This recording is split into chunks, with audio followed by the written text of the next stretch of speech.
Begin the current Daf Mesechta Yoma Daf Lamed. Begin on the bottom of Testament base, 3 lines up at the bottom of the oven. We continue to explain the halacha of our previous Mishnah, which was talking about some general rules regarding the Beis Hamikdash, because one of them was speaking about regarding Tvila and Kiddush Dam Reglayim, which those were the things we were mentioning regarding what the Kohen Gadol has to do on Yom HaKippurim, how many Tfilas and Kiddush Dam Reglayim he did that day. Which corresponds because of the Cheskot to Enten Da'achayim, also as a schus for Tinnik ben Yehudis. Some things we're going to discuss in today's daf are regarding the proper washing after performing bodily functions, regards to cleaning a person up after he relieved himself, regarding the tefillah before entering into the Azara. Everyone has to go to the mikvah before they come to the Azara. The Lishkas Beis HaParva was actually one of the chambers where they would work through the hides of the animals, but also additionally on the top of that Lishka was a mikvah, and that's where the Kohen Gadol would table himself on Yom Kippurim, because that's where it was Kodesh, but actually everyone else would table somewhere else when they came that first tefillah into the Azar. The blood of we can discuss regarding the Mitzayra. The Mitzayra is someone who has a white spot, he has some type of tzaras, and then after he gets tar, he brings the 2 birds, and then he has a period of 7 days that he has to purify himself, and at the end of that, he then brings his karbanas. And the blood of that carbon ashim is placed on his right ear, his right thumb, and right toe, called the pahoinis. And what he does is he comes to the Shar Nikadar, which was not Niskadish, and he sticks in, because the blood can't go out of the Azara, he can't come into the Azara. So he's able to come into the Shar Nikadar, which that gateway was not Niskadish, and that's where he gets the blood and the thrown on those right digits. The Hazos Mechatzes B'Shlish Shvi is that when someone becomes tummy from a mess, so then on day 3 and day 7 of this purification process, he's sprayed with a combination of the paraduma ashes together with some spring water, from a good Ezef, and that's how he purifies himself. And Kol Tagna Bun Ken Deraisa talking is the concept that whatever the rabbis instituted, they did it the way the biblical format is. So we begin the current daf, Daf Chavtes and Beis on 3 lines up from the bottom of the oven. So we said in the Mishnah, this was the rule in the Beis Hamikdash, that whoever went and relieved himself, it's called Gedalim, so he has to have tefillah, and whoever's matlamayim, so he requires Kiddush Dam Reglayim.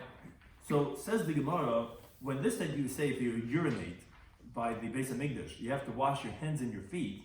So Bishlam Reglayim, I understand you have to wash your feet, Mishlam Nitzaitis, because of the droplets. Someone urinates, so if you're not wearing any shoes or whatever, so some droplets of urine might have dropped on the feet. So I understand why you have to wash your feet. Elidai my time. What's the reason why you wash the hands? So my rabbi says this semester tells us in the Ketin of Laman and Aleph that mitzvah l'shavshif. There's a mitzvah to rub off with one's hand the droplets of urine that would spray on his feet. That it shouldn't go outside with those droplets, and he's going to look like a kroi shavcha. Is going to look like as if there's something wrong with his male organ, because a kroi shavcha is someone whose member was cut. He has some type of an injury over there. By him, the urine doesn't spray; it just drips. And the problem with that is if this guy looks like he's a kroi shavcha can't have children, and they're going to say that his children are not his own. So it says the Gemara, Misayel Rabbi, this supports Rabbi. Rabbi says, "Also, Adam sheitz bin nitzaytis shal gabi raglis." Forbidden for a person to go out from the restroom with the droplets on his feet. Because it looks like as if his member was cut. It's going to spread rumors that his children are not his own, that illegitimate children, because obviously he can't father children. So that's why you have to wash your hands and your feet. Your feet because the drops might have come on there, and your hands because you have to go ahead and rub off some of those droplets, so that the urine is on the hands and the feet. And that's why by the Azar they had to go ahead and do Kiddush Dam Reglayim, which Trace discusses that what was the necessity, if you're allowed to go ahead and hold the Yoma, that it's not going to drip on the feet. Trace says, even so, it's not possible that some droplets might not drip, and he's not going to realize it until the end, so therefore he has to do it Kiddush Dam Reglayim. Now, continue on this theme regarding relieving oneself. Samar Pape says, Tzaya ben Kaima, the excrement in its place of where it comes out of the excretory system, which is in the whole of what's called the pihat tabas. It means the opening of the ring, which is the anus, which is by the rear, it's like a ring.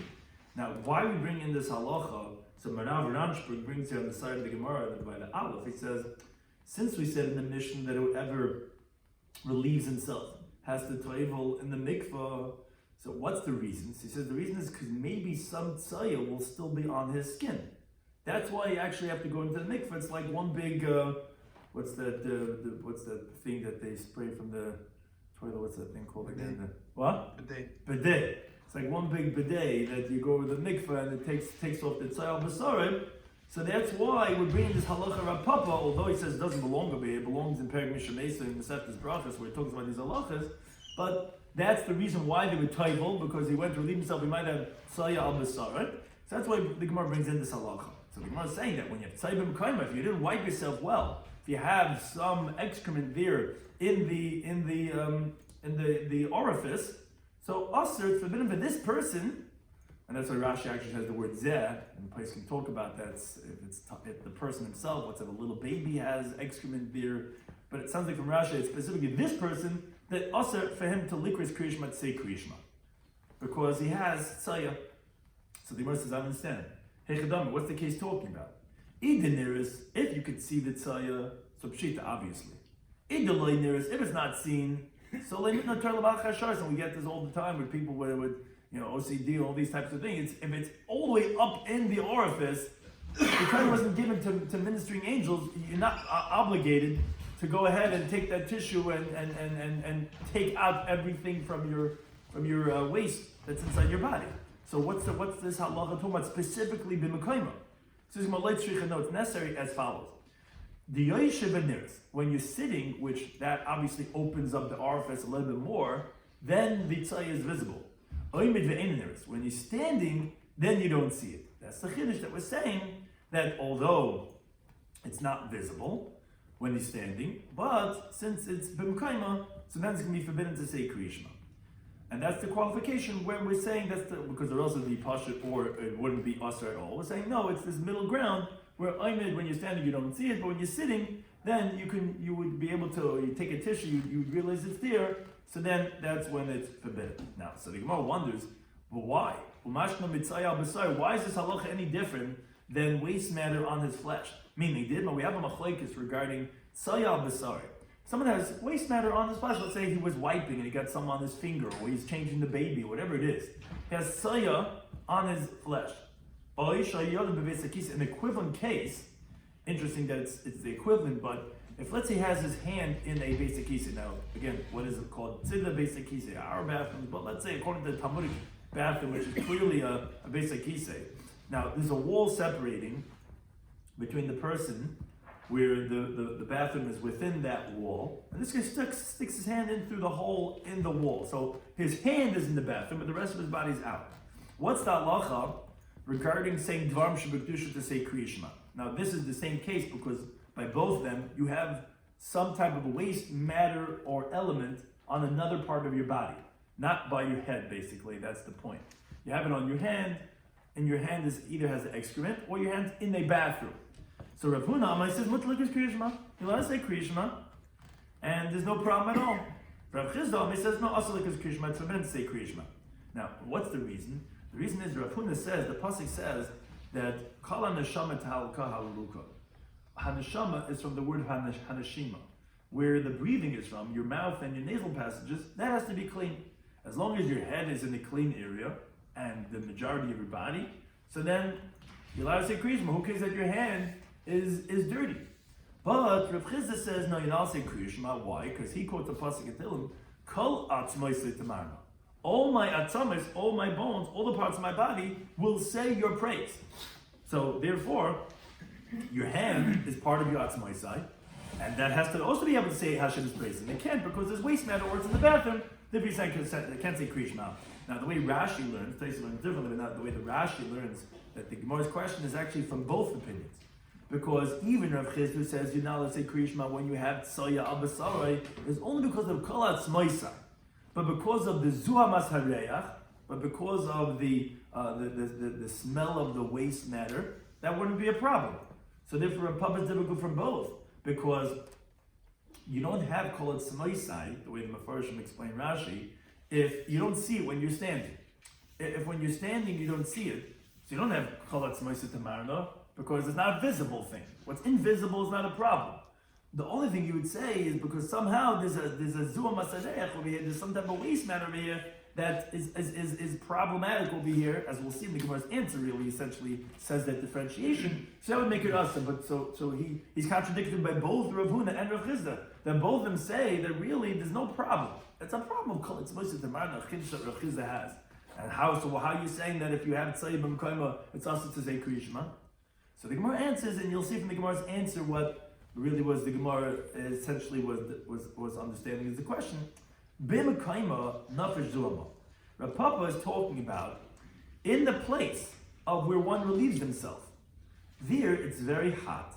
It has never been exposed to the air, and the odor has not dissipated, has not dispersed. So it's very smelly and filthy over there.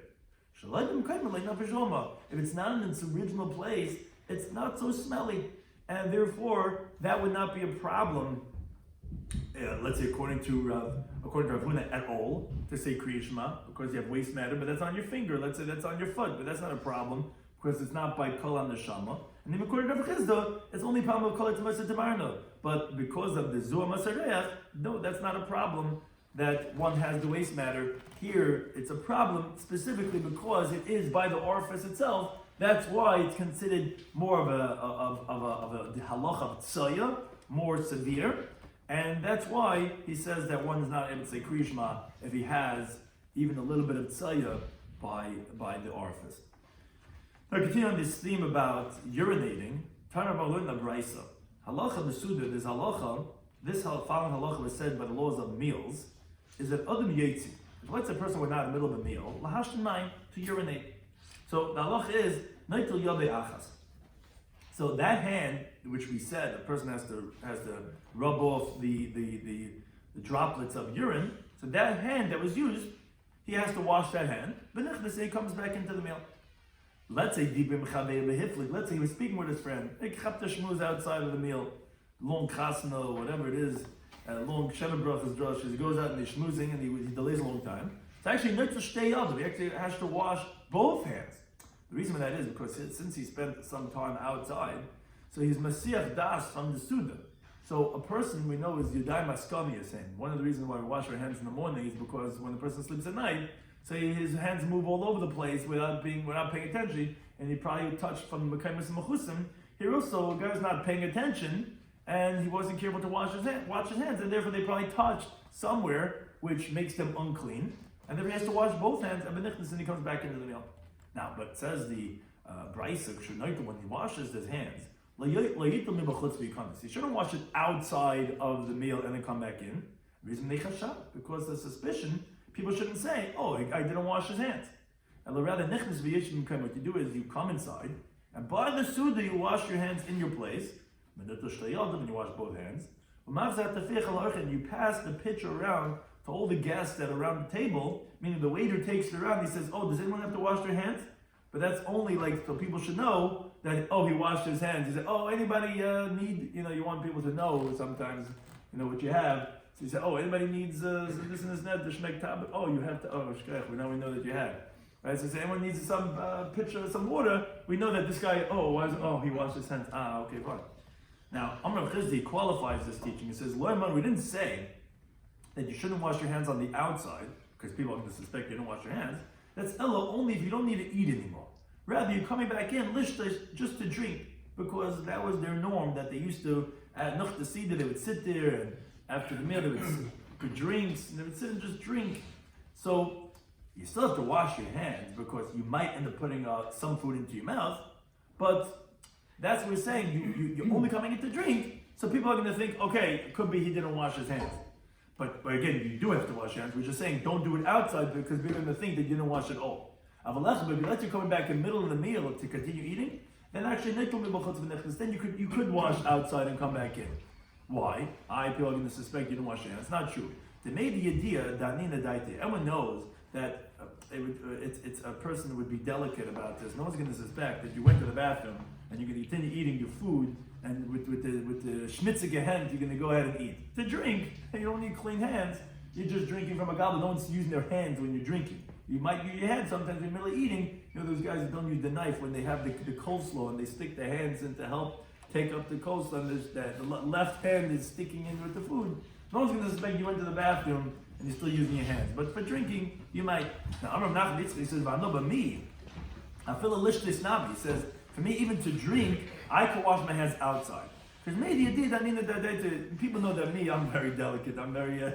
Things have to be just the way so. So even if I'm just drinking, everyone's gonna edzach gewash in the hand because he needs things to be just so, and therefore he could even wash his hands outside, even if he's continuing just to drink.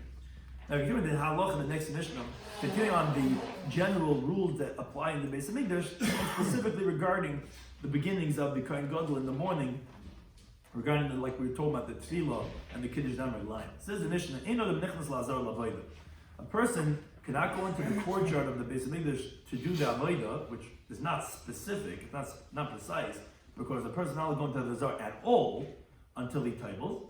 But we're just picking what's normal. A person usually comes in to do the avodah, and the Gemara explain the reasoning for this halacha that afil tar, even if he's tar, he's not allowed to come in until he goes ahead and he tables in the mikvah. Now, on this halacha, going back to the halachas of Yom Kippur, which this whole Masechet is discussing, chamish tevilos v'asar kedushin, 5 times going into the mikvah, and 10 times washing his feet and his hands, was Teiba Kohen Gadol, the Kohen Gadol table, the Mekadosh, and he sanctified by Yom on that day, which we're going to learn out the source for this halacha. And V'kulam al beis v'kodesh al beis apartment. All of them were in a holy area on top of the roof of the chamber of the beis apartment. Chutz mizul bavad, except for this one, meaning the first one, which is not coming for an obligation of Yom Kippur, because like we just said in the beginning of the Mishnah, every single day, anyone who came to the Zara had to do a tevilah. However, the other tevilas that were specifically obligations for Yom Kippurim, the pasuk says in Parashat Achrei Mois, has to be Mamakom Kodesh in a holy place. The Shar HaMayim, which everyone used to go into the mikvah, they're actually specifically not Kodesh, because obviously you need to go and tevel before you come into the Kodesh. In contrast to Yom Kippurim, after he did his first tevilah, every other tevilah says actually has to be B'makom Kodesh, and therefore they were all B'lishkas HaParva, besides the first one, which was like every Kohen does before he comes in, which was done in the Shar HaMayim. Moreover, Parsus Sadin Shalbutz B'nei L'Bein Ha'amon. If you go to the mikvah, so this was on top of the Lishkas HaParva, and the mikvah was over here, and they would put a linen cloth as a mechitza between him and the people, which the next words, Kiddush of the Beraglov, are not really supposed to be here because he wasn't the Kaddish's Damid line until after the Tevilah. Now, the Gemara says that, according to Brisa, Shaul has been Zayman. We said in the Mishnah that a person does not go to the Azar to Avodah, even if he's tar, until he tables. So Shaul has been Zayman, Tevilah Zu, this Tevilah that you have to do every single morning, no matter who you are, coming to Azar, Lama. Why do you need it to be if you're tar? So only said to them the following answer. He says, if the Kohen Gadol, who regarding the 5 different avodas he does in Yom Kippur, when he changes from the avodah that he does what's called bachutz in the azar to the avodah he's doing b'fnim in the kodesh hakodesh, and then when he's going from the avodah inside the kodesh hakodesh to doing the avodah outside, which both those areas are kodesh, and also makom sha'anish kares l'makom sha'anish kares. Both of them, the avodas, if you do betuma, as a punishment of kares, whether you're doing it in the azar the avodah, let's say by the mizbeach hachitzan, or if you're doing it inside by the mizbeach hazav. And still towing tefillah between every single avodah, as the Gemara is going to learn later on the parak. The Lamed Beit and Aleph. The Kohen Gadol had to tell himself, so this guy was coming from his house to the Azara, he's changing from his weekday clothing to the holy clothing. From a place where if he does in the state of Tumah his household chores, there's no punishment of cars. The a place where there's punishment of cars. Ain't a din sh'toin tefillah. Of course, it's a kabel chaymer that of course you have to have a tefillah when you're doing such a new thing, when you're coming into Avodah Kodesh. That's how Ben Zayn learns out. That is a kabel chaymer. Yudami disagrees, says no, serach tefillah. There's no biblical obligation over here. Rather, there's a concern of what we're calling it like a hint of a tevilah. It's not real tevilah. Why are you doing this tevilah? That he should recall, he should pay attention to any old tumas he might have and to then separate. Because he should remember and think, wait a second, tevilah is only for someone who's tummy. Why am I going into the mikvah? And he'll pay attention, he'll think, wait a second, maybe Taka became tumah, make a cheshbon on nefesh, and maybe I forgot about it. and then he won't come into the Azara that day until he has Harav Shemesh after the Tefillah, and he won't do an Avodah that day. That's the purpose of the Tefillah, which the guy in mikveh that, oh, this guy mikveh, what's emphasis given nishkit? Why am I going to the mikveh?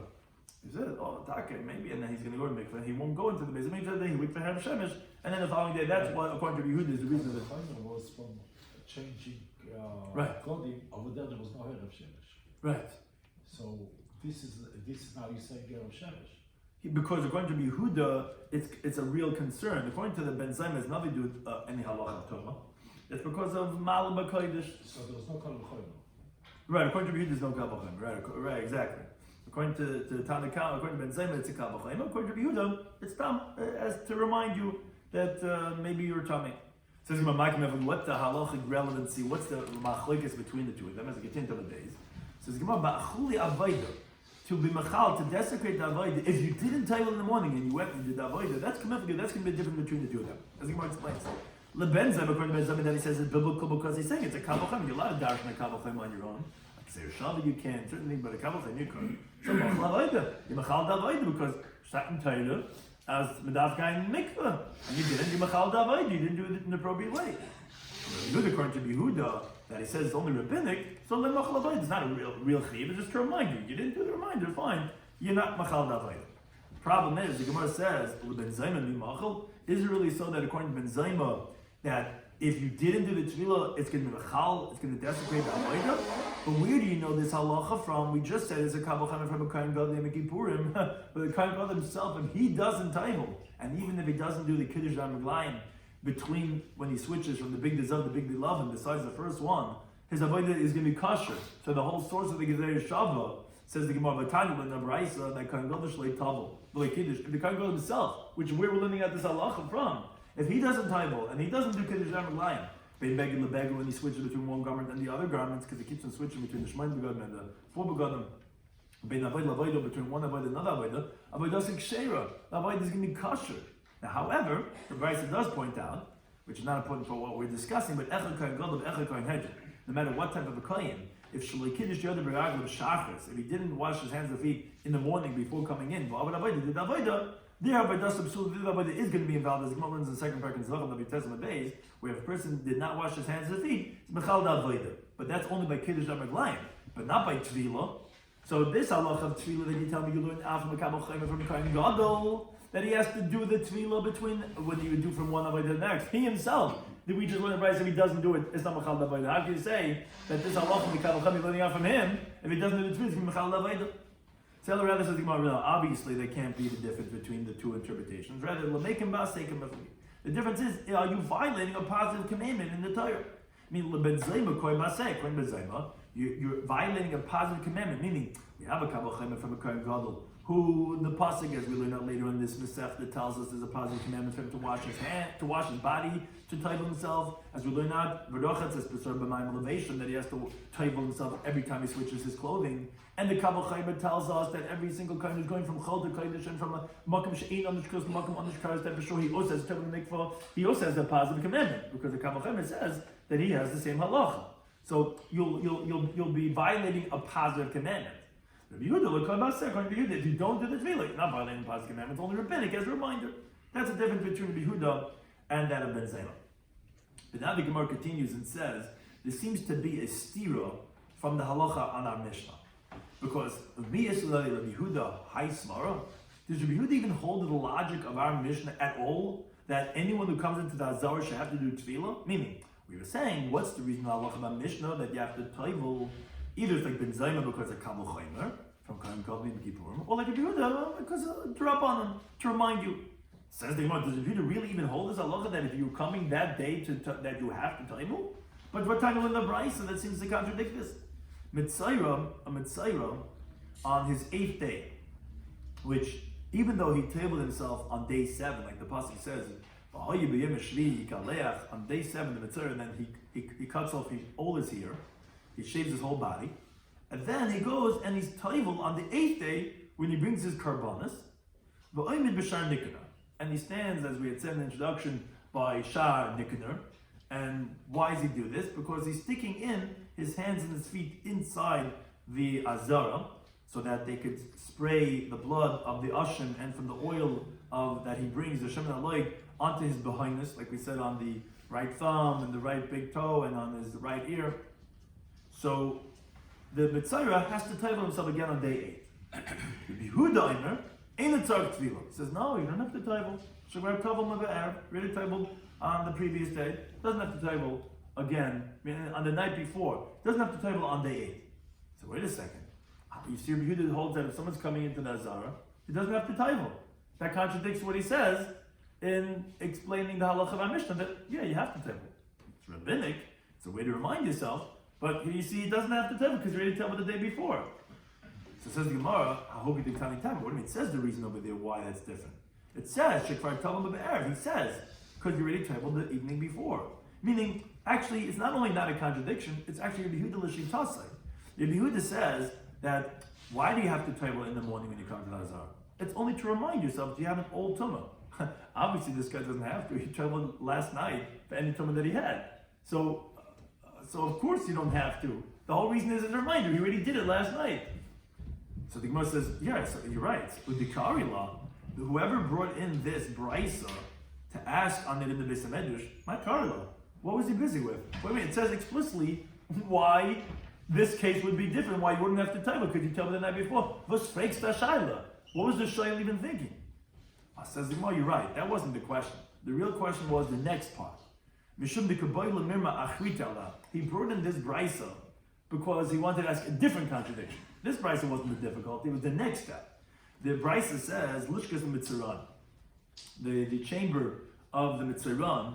Why was it called the Lishkas HaMitzaran? Shesham Mitzaran Taivan, because that's where the Mitzayras would table. Because like we said, they have to stick their behindus into the Azara, so they have to purify themselves. So because of that, that's why it was called the Lishkas of Mitzaran. Yehuda says, no.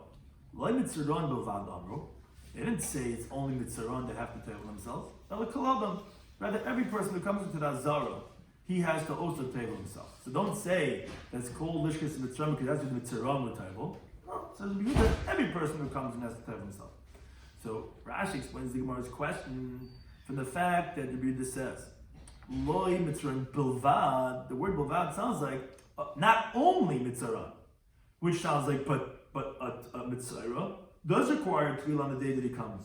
Well, that contradicts the other brayse that says you don't have to table on the 8th day when you're coming in. That was the contradiction. Says Gemara, oh, like Kasha, it's not difficult. Why? The Tal. The previous brayse that we quoted, that Yehuda says it doesn't have to table. He tabled the night before. Was if he tabled the night before. This brayse that we just quoted now is the light table. It's when he didn't table the evening before his Pritzaras. Simple. If he tabled the night before, then you're right, there's no reason. It's only to remind himself of old Thomas. He knows. He tabled the night before. Here, it's where he didn't. Says the Gemara, Idale Tavel, if it's Toma where he didn't table the night before, and that's what you're saying he has to table by Bayayim, then had a Shemesh by. What do you mean? It means he didn't purify himself. He had a Toma of Tsaras, he was Mitzayra, he has to wait for sundown. So how can he go now and stick his behind us in? It says, well, Ella, rather, you're right. Idi the Tavel. Both are talking about that he did table the night before. So this brayse that says that he has to do a tefillah on day 8 is the asach daite. But he didn't pay attention from watching his body. He didn't pay attention to watch his body, so maybe he became tummy. So he'll have to do another tefillah today. But the previous one that says he doesn't have to is the last of that. He didn't remove his consciousness. You went to the mikvah, you paid attention, you were careful not to become tummy. The Gemara says this is really problematic. If he's saying that the brayse that says that he has to table again today is where he was Masir Das, he was not conscious about keeping his body tar, so it's not even enough with tefillah. Because Hazal Shlisha Shviboy, you actually have to go ahead and spray your body through day 3 and day 7 of purification because maybe you went into oil of a mess and you didn't pay attention. So forget about Her Shemesh, you gotta wait a whole another week. Because Damar B'Destoy B'Mas Nomer B'Yich, and it says Hesach Hadas, if you Masir Das, so Hazal Shlisha Shvi, you have to go ahead and spray yourself day 3 and day 7. So the Gemara now gives 3 different approaches how to be able to resolve this contradiction in Yehuda. Do you need a tefillah b'yom hashmini or do you not? Says the Gemara, rather, What? No, we're not talking about sleeping. We're talking about, let's say, when you're walking. That's why Rashi says the example is that you might have gone into a oil mess. You're not paying attention.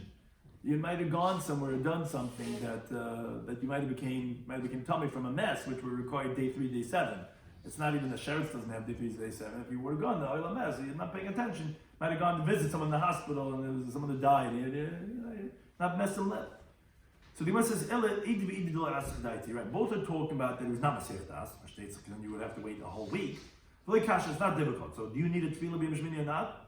So the brisa that Rabbi Yehuda says that you don't have to tayvul is talking about the tavel al das bi is mikdash, where he tayvul with the intention of coming to the Beis Hamikdash. The light tavel al das bi is mikdash. The one that says that he has to tayvul is, yes, he tayvul, but not with the intention of coming to the Beis Hamikdash. We find this many times that your das with your tefillah, let's say he did it for meiser, it's not going to work for truma. So here, he's tahar. He's not going to have to wait for Herb Shemesh, but the tefillah is not going to be effective to help him come into the Beis Hamikdash, which is obviously a higher level, because he didn't have that in mind. But the Torah was you have to go ahead and do another tefillah. So therefore, again, there's no tumah either. But to let him come into the Beis Hamikdash, that it depends if he had the das when he taibled for that purpose or not. Or you might say, a second approach you can say is that actually today you have to amend the words that you take out the word bilvad. If you heard the statement in the brisa that he said in the second brisa, he said loy mitzaron bilvadam or lekol. So he said, it sounds like but mitzara does require tefillah. That contradicts the first brisa. It says it doesn't. It says no. You should read it loy mitzaron amr. We didn't say by mitzaron el lekol only another person, but actually mitzara does not need. So why is it called lishkas mitzara? What? Why is it called lishkas mitzara? And according to Rabbi Yehuda, he says that it wasn't because of the mitzaron. Yeah, maybe it wasn't called Rishkas Mitzaron, or maybe because Mitzayra would be a way of like defining people, because it's also the Mitzayra had to do it the night before. Yeah, I'm not sure why it's called Rishkas Mitzaron.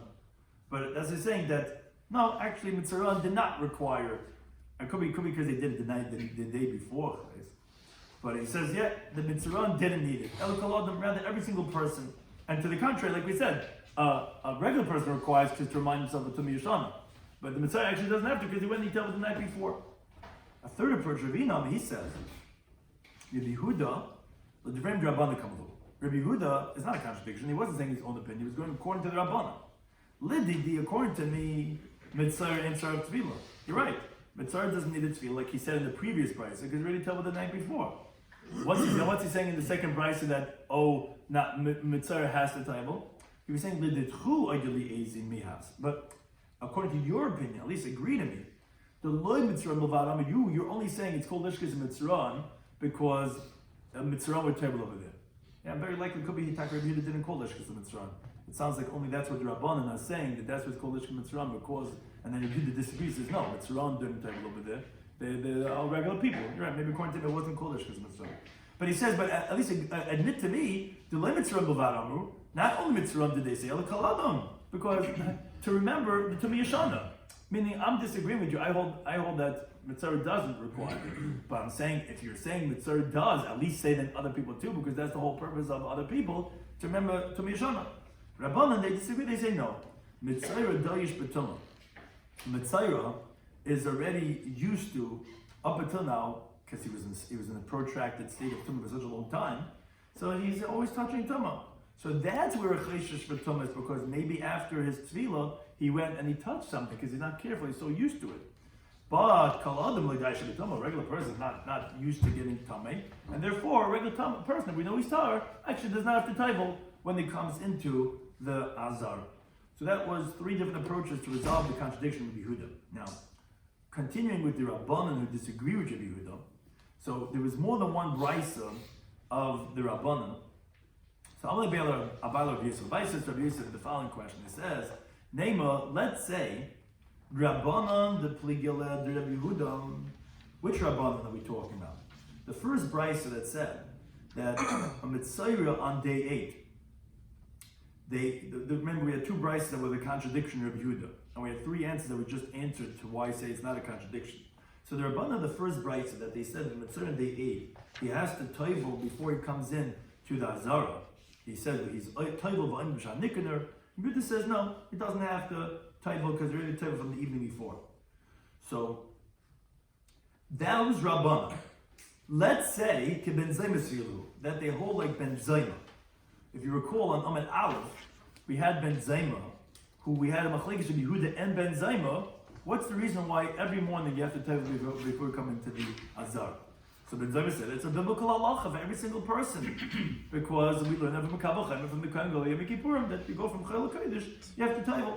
So therefore, it doesn't make a difference if you toivel the evening before or not, because it doesn't make a difference. It's nothing to do with tumah. It's a kavachaymer that even the Kohen Gadol is not tummy like we said. It doesn't have to have Hev Shemesh.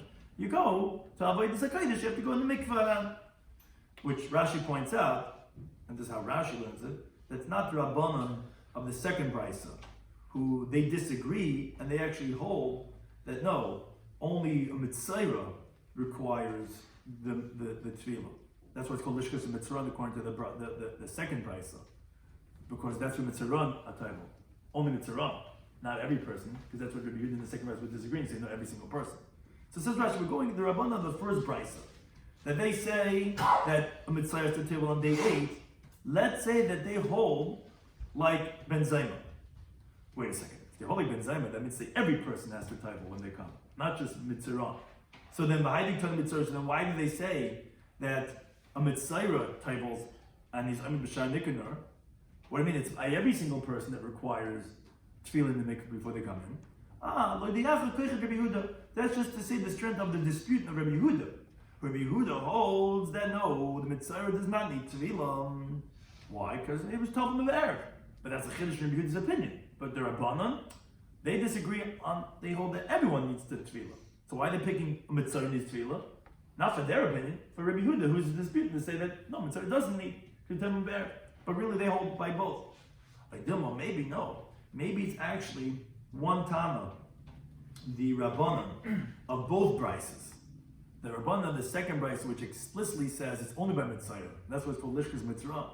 And the Rabbanan of the first brayso, who they just pick mitzvah. Maybe it's specific to mitzvah. Kashani mitzvah the daish b'tumah. Maybe mitzvah is different because he's so used to tumah. But maybe a regular person does not need to go ahead and table when he comes into the azara, not like Ben Zayma. So Malay, so yeah, Rabbi Yisrael says to Misham mitzvah the daish b'tumah. Yeah, it's all one time, it's all one Rabbanan. Which doesn't like this because we usually don't say there's two Rabbanans. But that's how Rashi learns it, and it's one Rabbanan, and the who holds that mitzvah is different. And those are the same Rabbanan who disagree with Rabbi Yehuda and hold that